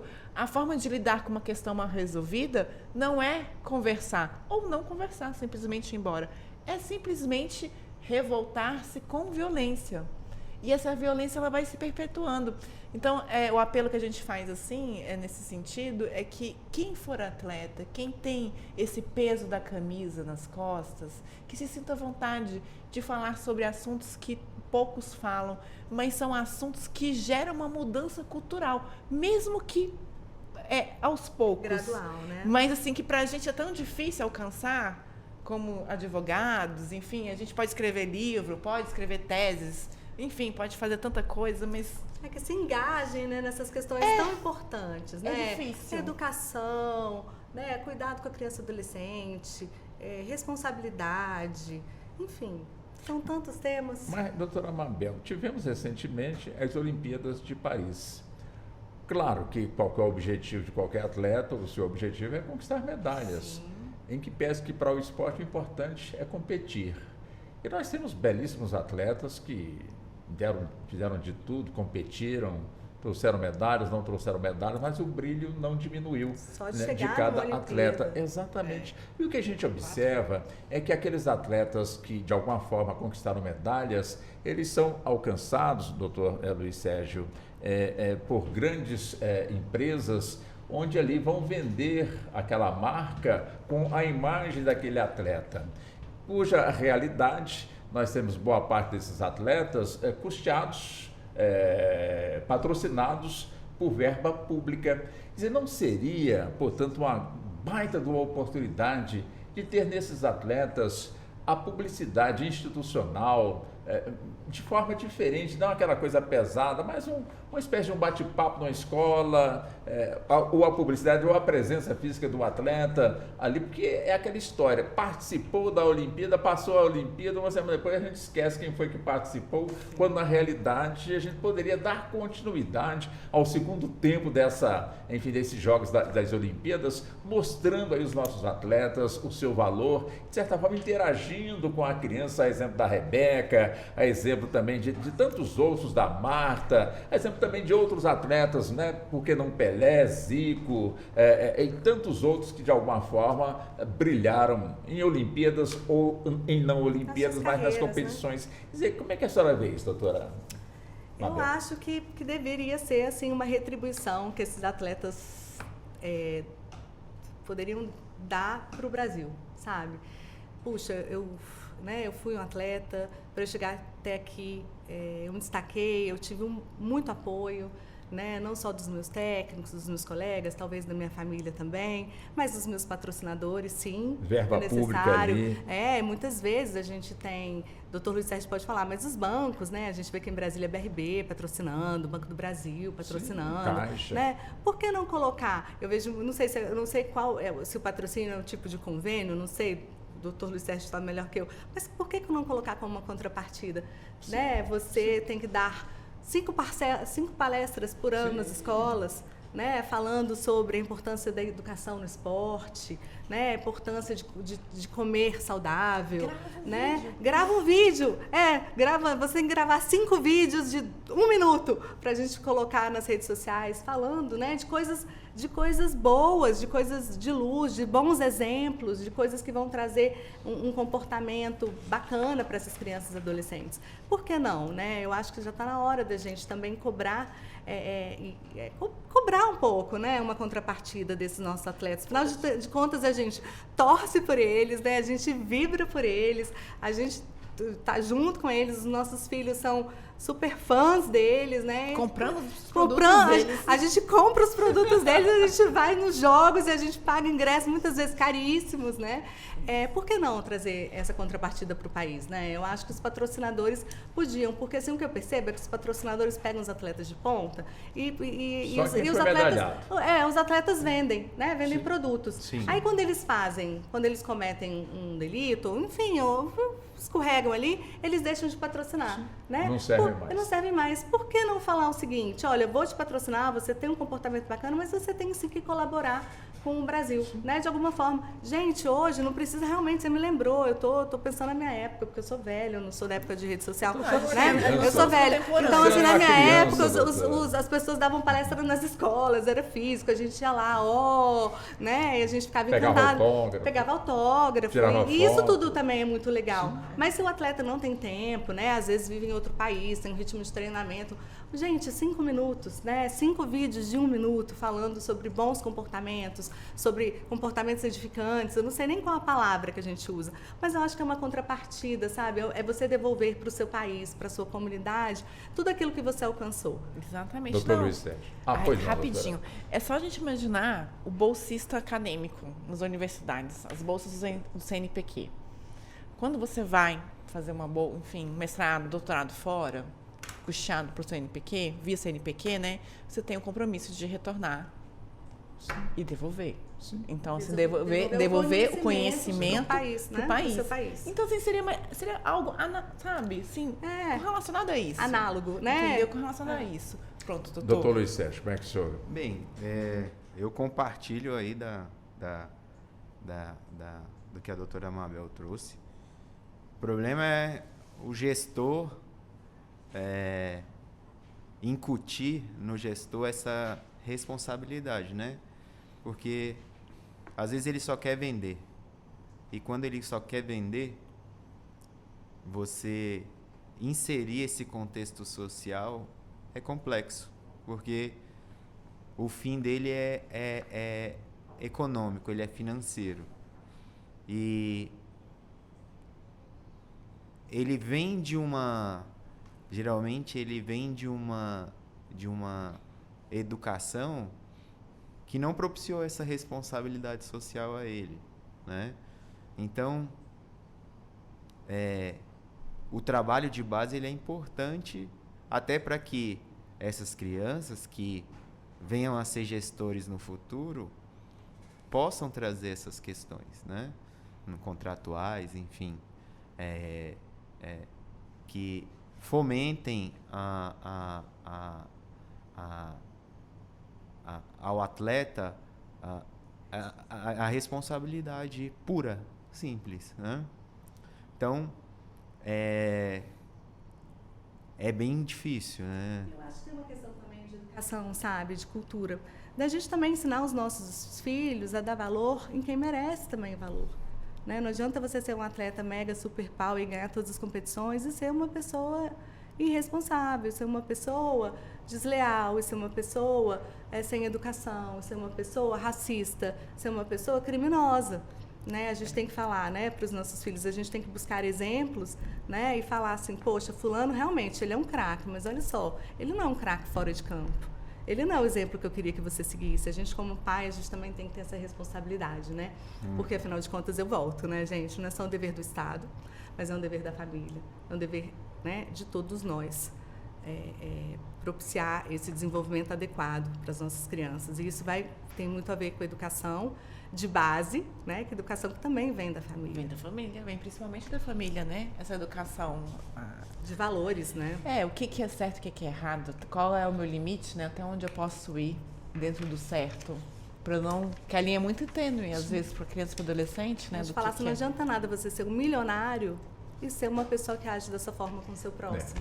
Exatamente. Bom, eu peço licença. Eu tenho aqui as manchetes do nosso jornal que entra no ar daqui a pouco às 18 horas. E, claro, nós já estamos caminhando para o encerramento. O tempo aqui voa, né? Então, daqui a pouquinho nós vamos já para as considerações finais. Assim que eu trouxer aqui as manchetes, os editores e redatores já nos encaminharam aqui. E já a gente entra, então, nas considerações finais, tá bem? Então, vamos nós. Supremo determina ao Ministério de Desenvolvimento Agrário que indique 2 representantes para atuar como assessores técnicos na comissão especial que discute a lei do marco temporal para demarcação de terras indígenas. Petrobras terá que indenizar pescadores do litoral norte de São Paulo por vazamento de óleo. Polícia Federal conclui inquérito sobre mortes de Bruno Pereira e Dom Philips e indicia mandante por duplo homicídio. Ficheiro Rogério Andrade será transferido para a Penitenciária Federal. No mês nacional do júri, tribunais fazem mutirão para julgar crimes dolosos contra a vida. E ainda, Lei Geral de Proteção de Dados completa 6 anos e Supremo faz seminário para discutir os impactos da norma do poder ou no poder público e no sistema de justiça. O Jornal da Justiça começa logo mais às 18 horas. São 16h51, nós hoje estamos aqui debatendo um assunto bem interessante, né? Ou seja, um projeto de lei que foi ou seja, pelo menos passou por todas as comissões e o plenário do Congresso Nacional e aguarda, portanto, a sanção presidencial, onde nessa lei ou nesse projeto de lei exige que entidades esportivas adotem medidas para proteger crianças e adolescentes contra abusos sexuais, como condições de receberem recursos públicos. E nós ampliamos este assunto aqui com as nossas convidadas, com o nosso convidado, doutora Mabel Rezende, doutora Bárbara Freitas, como também com o doutor Luiz Sérgio de Vasconcelos Júnior. E eu começo com o senhor, doutor Luiz Sérgio, 1 minuto e meio, portanto, para as considerações finais. E aqui, já agradecendo muito ao senhor por ter aceitado o nosso convite e estar conosco aqui nesse debate tão importante. Bem, Walter, foi um prazer estar essa tarde aqui contigo e com as doutoras Mabel e Bárbara. O que eu deixo aqui como recado final é que realmente haja a sanção presidencial do projeto, que o projeto avance, que o projeto se amplie e que o Brasil possa evoluir cada vez mais no combate ao abuso sexual, seja ele infantil, adolescente, adulto, e que a nossa sociedade ela pode evoluir cada vez mais. Muito obrigado e sempre que precisarem estou à disposição. Ótimo. Doutora Mabel, vamos também com 1 minuto e meio, pode liberar ali uns 2 minutos, fique à vontade, por favor. Eu vou deixar para a doutora Bárbara fazer um final aqui, mega super power, porque ela tem muito mais a contribuir, mas eu quero dizer assim que é uma honra sempre estar aqui com você, discutindo temas tão interessantes, principalmente os temas que envolvem a infância. Hoje eu estou aqui como representante, né, da Comissão de Adoção do IBD-FANDEF, mas vocês sabem que você sabe, né, Walter, que eu também sou advogada voluntária da Aconchego. Sim. Então, esse tema da infância é um tema assim, que é muito caro para mim, que meu olhinho brilha quando eu falo. E eu acho mesmo que, para a gente garantir um futuro mais seguro para o nosso país, mais promissor, né, a gente precisa de uma rede de proteção que funcione, que seja efetiva, né, porque ela precisa funcionar em cada espaço onde a gente tem crianças e adolescentes. Né, proteger a criança e adolescente é proteger o nosso futuro, né? E a gente precisa a gente precisa ter consciência de que é um dever de todos, que é um dever do Estado, que o Estado está fazendo a parte dele, né, por meio, por exemplo, de um projeto como esse, mas é um dever também da sociedade, é um dever da família, é um dever de todos nós, né, defender e proteger as nossas crianças e os nossos adolescentes, e isso precisa sair do papel. A gente precisa entender isso como uma responsabilidade efetiva, né? Como um comportamento que precisa ser adotado por todos os adultos. E nos incluir nessa responsabilidade, né? É muito fácil a gente cobrar do Estado, é muito fácil a gente cobrar do clube de futebol, é muito fácil a gente cobrar dos patrocinadores, dos atletas, mas a gente precisa cobrar essa responsabilidade como um comportamento nosso, né? De todos os dias. Então, é isso. Eu desejo que o país continue avançando, eu desejo que esse projeto seja realmente ampliado. A gente tem, ele é importante e a gente tem outras formas de violência também que precisam, né, no futuro, ser incluído, né, numa medida como essa. E é isso. Eu acho que espaços como esse são importantes porque trazem informação e eu acho que tudo começa de uma população bem educada e bem informada acerca dos seus direitos e das suas responsabilidades. Tá bom. Deixa eu também passar agora para a doutora Bárbara Freitas, também para as considerações finais. Exemplo da doutora Mabel, que a gente agradece, doutor Luiz Sérgio, nós também agradecemos, como também para a senhora, doutora Bárbara. Agradecemos também pela gentileza, né, de terem aceitado debater esse assunto tão importante. Walter, eu agradeço a você, a equipe técnica, por um programa tão lindo como o nosso, porque falar de crianças e adolescentes é sempre muito bom. O outro lado, falar sobre esse tema difícil, sobre abuso sexual a crianças e adolescentes também é difícil, mas é uma realidade. E que todo dia que possamos falar sobre isso abertamente, mas falar também com um olhar sempre acolhedor, porque é um assunto muito delicado. Então, eu desejo que a quem esteja nos ouvindo, ou vai ouvir posteriormente, que entenda a nossa responsabilidade. Responsabilidade começa em casa. Então, é olhar para os seus filhos, olhar para os seus sobrinhos, sempre com cuidado. Então, eu agradeço aos doutores, doutora Mabel, doutor Luiz Sérgio, a você, Walter, pelo convite e estou sempre à disposição. Muito obrigada. Perfeito.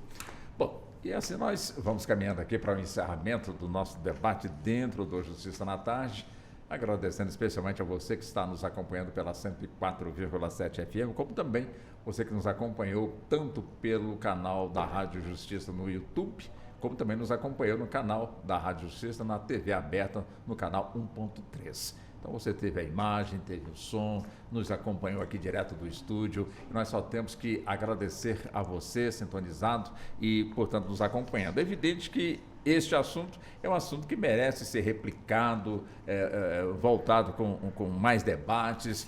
Enfim, é uma questão que, com a chegada, portanto, desse projeto de lei, que com toda certeza, todos nós estamos torcendo para que se torne realmente numa lei, possamos, em torno desse projeto, trabalhar, discutir, debater, ampliá-lo, para que possamos ter aí o que todos nós desejamos, né? Um futuro brilhante para os nossos jovens atletas e, acima de tudo, né, uma paz tranquila entre aqueles que, de alguma forma, apreciam, portanto, aí o mundo esportivo, estando aí num estádio, numa quadra, numa arena, que chegue, acompanhe e volte para casa com toda a segurança possível. É isso aí. Muito obrigado, portanto, a doutora Mabel. Foi um prazer tê-la aqui no programa. Até o nosso próximo encontro. Muito obrigado à senhora. Doutora Bárbara, também da mesma forma. Obrigada. Um abraço para a senhora, muito obrigado. Doutor Luiz Sérgio, também da mesma forma. Muito obrigado ao senhor. Uma boa tarde também. Boa tarde. Até logo. E assim chegamos ao fim da edição de hoje do nosso debate dentro do Justiça na Tarde. Sou Walter Lima, fiz aqui a ancoragem desse debate que teve a produção da Ana Cláudia Possati, trabalhos técnicos do Neto Silva e a coordenação de jornalismo de Marcela Luiza. Boa tarde, muito obrigado e até o nosso próximo encontro. A Rádio Justiça apresentou Justiça na Tarde. Secretaria de Comunicação Social, Supremo Tribunal Federal.